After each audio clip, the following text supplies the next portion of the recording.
Hello, welcome to our project. This is RAMEEN, AIZA, DIVINA, YVONNE, and Maryam, and our project is over the Dallas County AFL-CIO. Please pause the video here for a video about unions versus not unionizing. Now we're going to talk about the history of the Dallas County AFL-CIO. The AFL-CIO is a federation of laborers. It is not a union. There was already an AFL chapter in 1901, but in 1956 the groups merged to create the AFL-CIO. The Dallas chapter of the AFL-CIO was the first chapter ever created when the AFL-CIO merged. A key part of the Texas AFL-CIO in the nation's largest and strongest labor federation, which unites 12.5 million working women and men of every race and ethnicity and from every walk of life. The Dallas County AFL-CIO is one of nearly 500 state and local labor councils of the AFL-CIO and is the heart of the labor movement. The Dallas County AFL-CIO is a democratically elected body dedicated to representing the interests of workers at the state and local level. And there's approximately about 40,000 to 50,000 members. For our project, we decided to contact a lovely man named Gene? It's just some idiot with balloons. Oh, is it? No, we're just kidding. In order to learn more about the Dallas chapter of the AFL-CIO, we spoke to Gene Lance, who is an archivist for the AFL-CIO of Dallas. Gene was a very interesting guy with a lot to say about unions.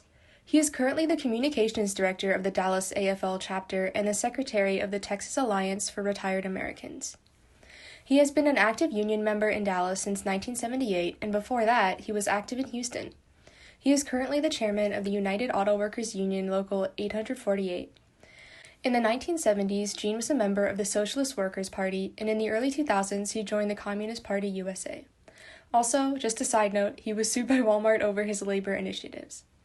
From Gene, we were able to learn about the goals, effects, and future plans of the Dallas AFL-CIO. We also learned why it is so hard for unions to lobby. Here are some pictures of Gene standing up for labor rights. And this is a picture of us meeting with Gene. The mission statement of the Dallas County AFL-CIO is to mobilize their members and community partners to advocate for social and economic justice and strive daily to vanquish oppression and make our communities better for all people, regardless of race, color, gender, religion, age, sexual orientation, ethnic, or national origin. Their main focus, which is what they try to do, is to encourage solidarity between unions. On their blog page, they focus on different issues that intersect with labor, for example, funding for public education and LGBTQ plus issues. They also are trying to overcome their deficit in money because since less people are joining unions, they're having a harder time running. They also want to fight laws from the Trump administration that is aimed at destroying unions. On the local level, they've been fighting to raise the minimum wage up to 15, or they have so-called it Fight for 15.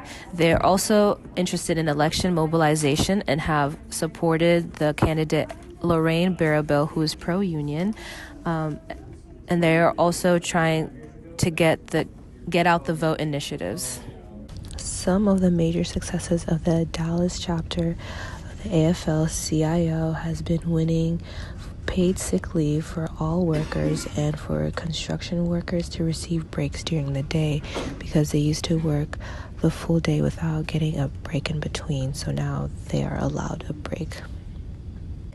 After discussing the history of the AFL-CIO with Gene Lance, the emergence of the Labor Federation aligns itself quite a bit with the focus of Clemens, the age of the CIO, in the sense that the CIO was more progressive, specifically in the fact that it was more diverse and focused on how capitalism, specifically mass production, would lead to the dismantling of blue-collar jobs, whereas, according to Lance, the AFL was a very white conservative organization that focused on the organizing of white-collar positions. When the AFL formed in 1881, it was a very conservative group that mostly catered to the needs of blue-collar elite for workers like electricians. Given their conservative background, they had a history of racism and had a lack of black unions. The creation of the CIO stems from frustrated workers who did not feel included by the AFL and created their own group, the CIO, which is the Union Federation of Unskilled Workers. Although the article talks about the demise of the CIO due to the strength of opposing political forces, the merging of the AFL-CIO in 1955 was arguably a turning point in the merging of two union federations with largely different goals and demographics. Jumping to the Samuels piece, while the CIO wasn't completely demolished due to the fact that it merged with the AFL, the current work that the AFL-CIO is advocating for aligns itself quite a bit with this article in the sense that there's currently a deficit in money that needs to be overcome.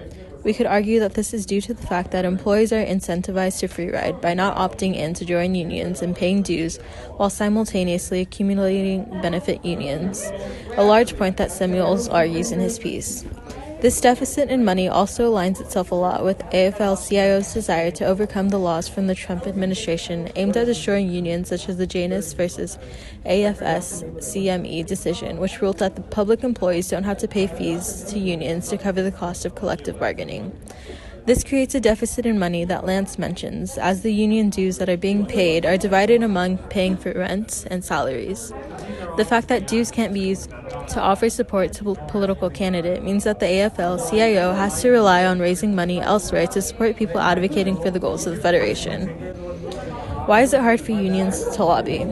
Unions have to be restricted to participate in politics due to the Taft-Hartley Act, also known as the Labor Management Relations Act of 1947.